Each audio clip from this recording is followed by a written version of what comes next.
আমি আজকে একটা নতুন সংবাদ দিতে যাচ্ছি না। আজকে থেকে 30, 35, 40 বছর যাবত সংবাদটা চলে আসতেছে।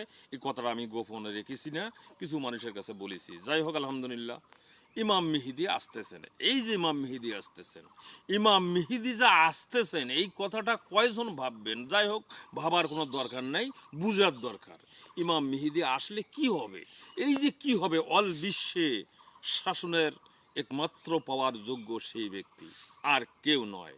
সে, তার নাম হলো, পূর্বে রেখেছে আল্লাহ রসুল, ইমাম মেহেদী। ইমাম, উনি থাকাতে ইমামের দায়িত্ব আর কেউ পাবে না।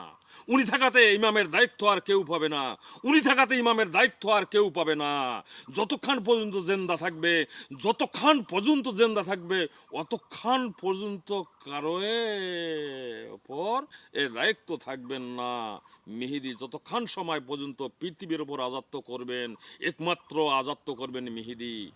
অল পৃথিবীর শাসন করবেন মেহেদী। অল পৃথিবীর হিসাব নিকাশ রাখবেন মেহেদী। দুনিয়ার ওসিলা হিসেবে, দুনিয়ার মানুষের ওসিলা হিসাবে মেহেদী আসিতেছে। মেহেদী আসিতেছে। আমি সংবাদ দিলাম প্রথম ভিডিও, আমিও সংবাদ দিলাম মেহেদী সম্পর্কে প্রথম ভিডিও। এরপর মেহেদী যা আসতেছে, এ সংবাদ আমি আস্তে আস্তে আস্তে আস্তে পৌঁছে দেব অল বিশ্বের কাছে, অল বিশ্বের কাছে।